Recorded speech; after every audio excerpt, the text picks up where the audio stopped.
काल मुंबई येथे एक आंदोलन सुरू होतं आणि त्या आंदोलनामध्ये ज्येष्ठ पत्रकार कपिल राऊत हे वृत्त संकलन करत होते आणि त्यांना त्यांच्या हातामध्ये झी मीडियाचा बूम होता. झी मीडियाचा बूम बघितल्यामुळे त्या तिथल्या जे पण काही कॉंग्रेस जनता पार्टीचे समर्थक होते, काही विद्यार्थी, त्यांनी लुजर लुजर अशा त्यांना घोषणा करत त्यांचं खच्चीकरण करण्याचा प्रयत्न केला. परंतु मित्रांनो, मी या ठिकाणी सांगू इच्छितो, एसी मध्ये बसून काही लोक पत्रकारिता करत असतील, परंतु फील्डवर येऊन पत्रकारिता करणारे मंडळी हे वेगळे असतात. त्यांचा उदरनिर्वाह, त्यांचा परिवार, त्यांच्या सगळ्या गोष्टी या त्यांच्या कामावर असतात. त्या ठिकाणी ते कोणाच्याही विरोधात ते पत्रकारिता करत नव्हते. झालेली घटना आणि घटनेच्या आधारावर ते बातमी करत होते. परंतु त्या ठिकाणी काही आंदोलन करताना त्यांचं समजून न घेता त्यांच्यावरती लुजर लुजर गोदी मीडिया असे शब्द प्रयोग करून अतिशय निरागसपणे शांततेने या कपिल राऊत यांनी ऐकून घेतलं आणि त्या ठिकाणी ते शांततेने निघून गेले.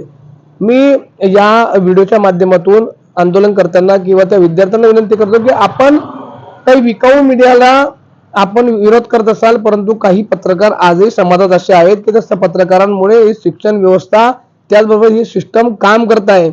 जर समजा पत्रकार नसतील तर आपल्याला ही सिस्टम कधीही त्यांच्या ताब्यात घेऊन त्यांच्या पद्धतीने काम करेल.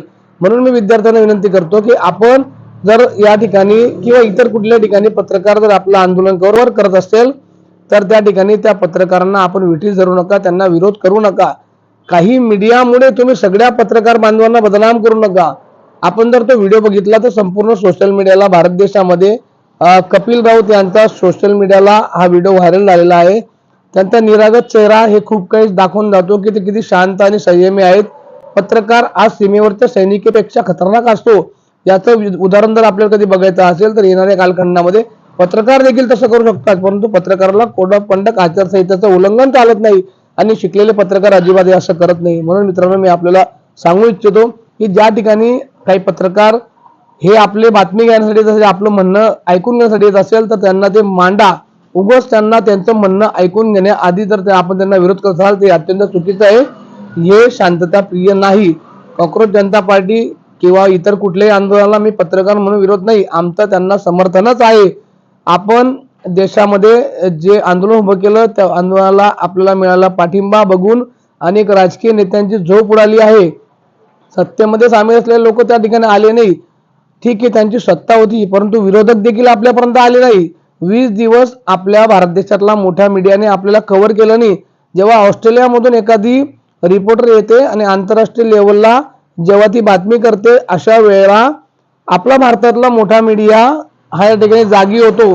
तर मित्रांनो, मी मीडियाला देखील सांगू इच्छितो, आपण पत्रकारितेचं अस्तित्व कायम ठेवा. पत्रकारिता हे आपलं शस्त्र आहे. पत्रकारिता नसेल तर या देशातला चौथा स्तंभ हा संपुष्टात येईल. तर मी आपल्याला व्हिडिओच्या माध्यमातून विनंती करतो, ज्या ठिकाणी पत्रकार आपलं आंदोलन कव्हर करत असतील तर त्या ठिकाणी त्यांना वेठीस धरून आपण चुकीचं काम करू नका. पत्रकार हे नेहमी आंदोलनकर्त्याच्या समर्थनार्थच असतात. हे कुठेही शासनाची बाजू घेऊन काम करत नाही.